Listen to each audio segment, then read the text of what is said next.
afternoon, everyone. Welcome to yet another exciting career guidance interview. My name is Noglunga Matros, and I'll be your host on behalf of the Lerato Sakili Foundation. If it's your first time joining us, welcome to the family. And well, to know more about us, be sure to follow us on Instagram and also tell your friends to tell their friends to follow us at Lerato Sakili Foundation. And also like our page on Facebook as Lerato Sakili Foundation. You can also follow us on Twitter at LSFNPO.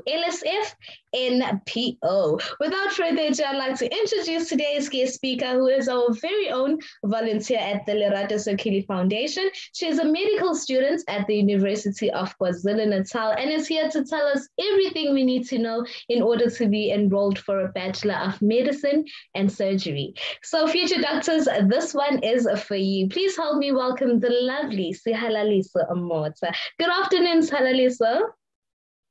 Hi, Noglunga. How are you feeling today? I'm feeling okay. How are you? I am very well, thank you. First and foremost, thank you so much for availing yourself and taking some time off your very busy schedule to be with us today to share some career guidance with our learners. Thank you for having me. It's an honor to be here. Thank you so much. So without further ado, can you just please tell us a bit about yourself and the cause that you'll be talking to us about this afternoon? So my name is Sihalaliso Motha. I'm 23 years of age. I am from Pietermaritzburg, but I was born and bred in Bigville in Dabin-Kahlamba. I did my secondary schooling in a school known as St. Francis College, also known as Marion Hill Secondary Independent School. And I'm now a final year medical student in the University of KwaZulu-Natal. Thank you so much. So can you just tell us what course you'll be talking to us about this afternoon? I'll be talking about MBCHB, which is the Bachelor of Medicine and Bachelor of Surgery. Oh, okay. And as you've mentioned that we'll be talking about the Bachelor of Medicine and Surgery. Can you just please share with us what this course is actually about? So this is what we all generally know as medicine. It's basically us schooling for a duration of 6 years where we are being equipped with the knowledge, the skills, and also the values that we need in order to be, good doctors in the near future. So I think that sums it all up nicely. Oh, wow. Thank you so much. Can you also highlight for us the subjects that are required to study this course? For someone who has just matriculated and is looking at the results, can you share with us the subjects required to do this course? You need mathematics, life sciences, and also physical sciences. And all these subjects need to be passed with a minimum mark of 65%. And I always say that having the subjects required to study any course is not as important as the points required. So can you just please share with us the points, or rather the APS points required to be enrolled for this course? The minimum is 35 points, but as we all know that getting into medicine is a very challenging thing. Like, there is a lot of competition. So you have to aim higher than the 35% in order to guarantee yourself a place in medical school. Oh, wow. So, for someone who is passionate about medicine, but does not meet the minimum requirements, are there other alternatives to actually studying medicine? Since other courses have foundation phases, if you do not meet the entry requirements, are there other alternative ways to studying medicine? Okay, so I know of 4 different ways to get into medical school in South Africa. The first one is straight from matric. The second one is to apply to do medicine outside of the country. So we all know about the Cuban program. Then the third way is to do another degree or do another course. It could be a course in health sciences. You could do anything that has to do with biology or just sciences in general.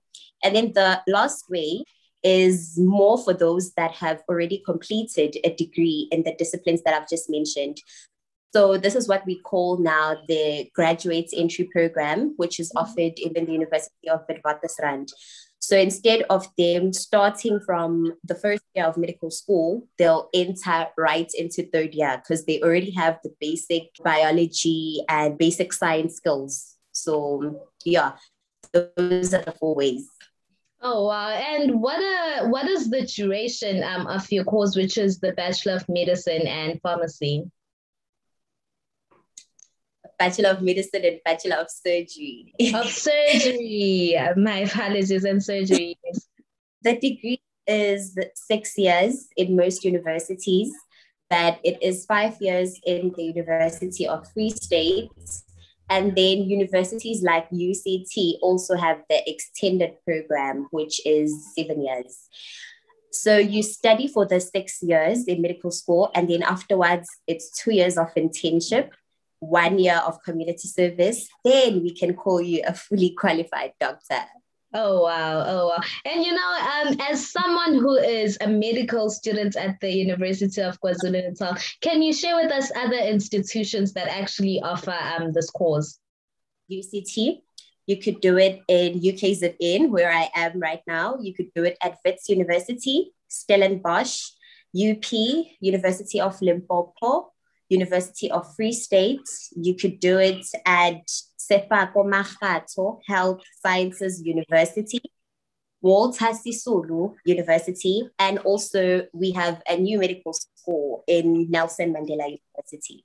So those are the 10 universities where a person can study medicine in South Africa. Oh, thank you so much. And one of the things that I always say when hosting interviews with regards to career guidance is that doing your research on any course that you're considering is very important because it reduces your chances of sitting with the qualification at home and not being employed. So as a medical student yourself, can you please share with us or tell us more about the employability of this course? So the nice thing about this degree is that employment is basically guaranteed. If you finish the degree and you've applied for the job, then employment is guaranteed, just like that. Oh my word, very well said. Thank you so much. Looking at the points required to be enrolled in medicine, or rather the points that you obtained in order to be enrolled in this course, they allowed you and still allow you to study any course that you want to study. So can you share with us why you chose to study medicine?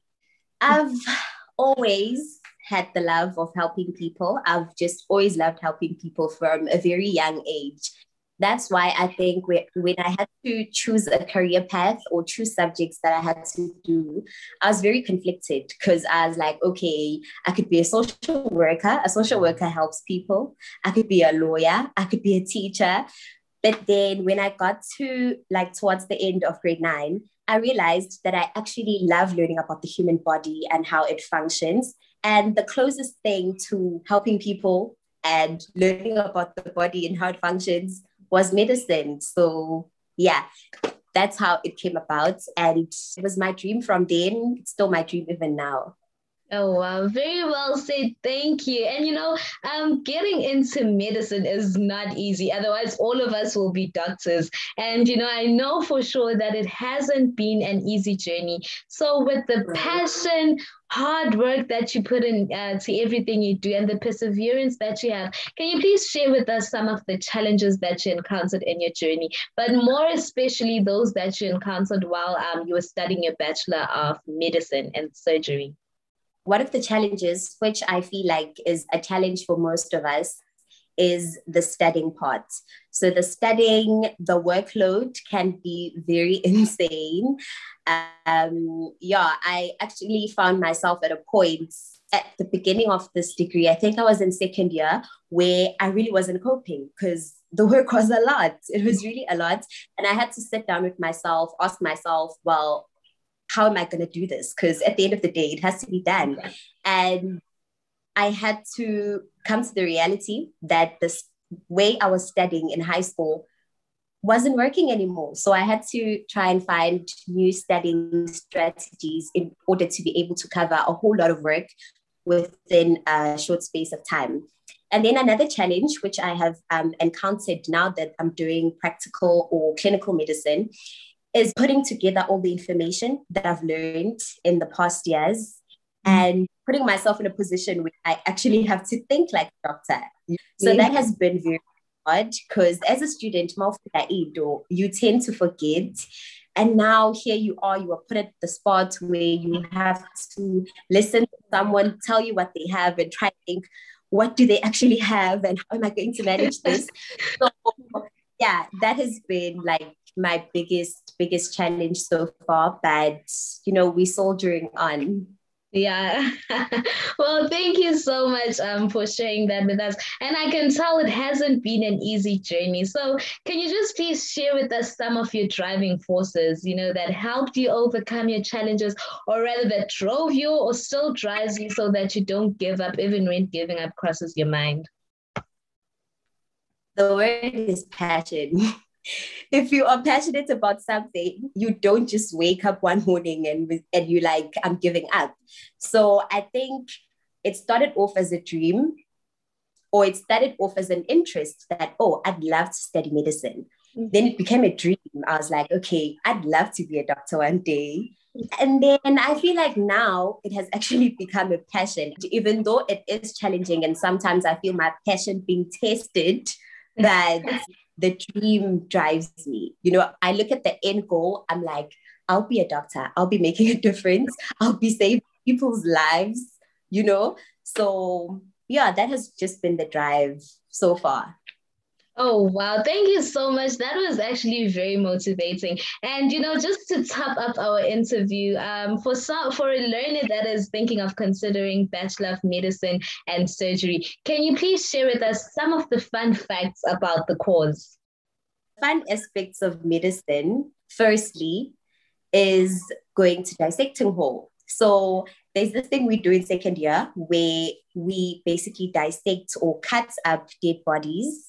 We take out the organs and we learn about them. So I think for me, that was something that was very interesting. It was fun to do. Another thing would be when we started going to hospital. So just learning how to do the clinical skills, how to take bloods, all of those were interesting and stuff. So even though it is challenging, there are a lot of challenges, it does get hard, but there are those moments in the wards, those moments when you are speaking with the patient that just make it all worth it. Oh, wow. Thank you so much. One question that comes into mind since I'm speaking to a doctor, as someone who actually interacts with different people and, you have to put your emotions, as humans, there's something that controls us, our emotions. They sometimes control us, but I feel as if doctors have to try by all means to control them. So, for instances where there's a wife that has lost their partner and you have to actually break the bad news. Can you just share with us how you guys actually learn to control your emotions? Are you taught how to control your emotions, or is it something that someone has to look into before considering doing this course?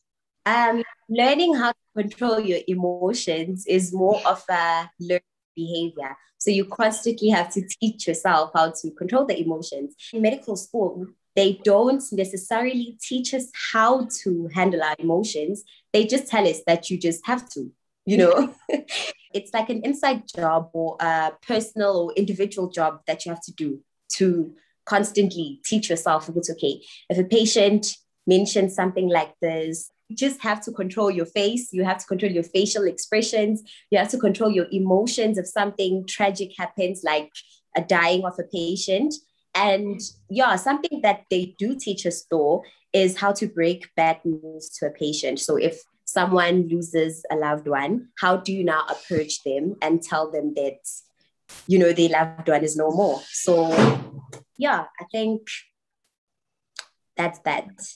And I'm sure it all goes back to the why. It all goes back to having passion for what you actually are considering. Because for some of us, I don't think I'll be able to be stronger than the person that I'm interacting with. Because I'm sure as someone who works with patients, you have to actually be stronger than the patient. You have to put your emotions aside and be stronger for the patient. So, thank you so much. And we've sadly come to the end of our interview. Thank you so much to our very own Sihalaliso Motha, a medical student at the University of KwaZulu-Natal. And, before I let you go, can you please tell us the best place for people to connect with you? I am found on Instagram at Sihala_M, and you guys could also check out my YouTube channel. I am Sihala M on YouTube. Oh, thank you. Thank you so much. And thank you so much to our viewers. You can also find your host on Facebook as Meti Girl Majozi. Meti Girl Majozi. You can also follow myself on Instagram at Meti_Girl_Majozi. Thank you so much to Mrs. Sihalaliso for joining us today. Thank you to everyone for watching this video. Don't forget to ask any questions that you have or even request any career guidance that you want on the comment section. And as the Lerato Sakili Foundation, we promise to attend to those comments. Be sure to like this video and please share. Don't forget to tune in next week, Friday, same time, same place for another exciting career guidance interview brought to you by the Lerato Sakili Foundation. That's it from our speaker, Miss Sihalaliso Motha, and myself, Noglunga Majozi, on behalf of the Lerato Sakili Foundation. Good night.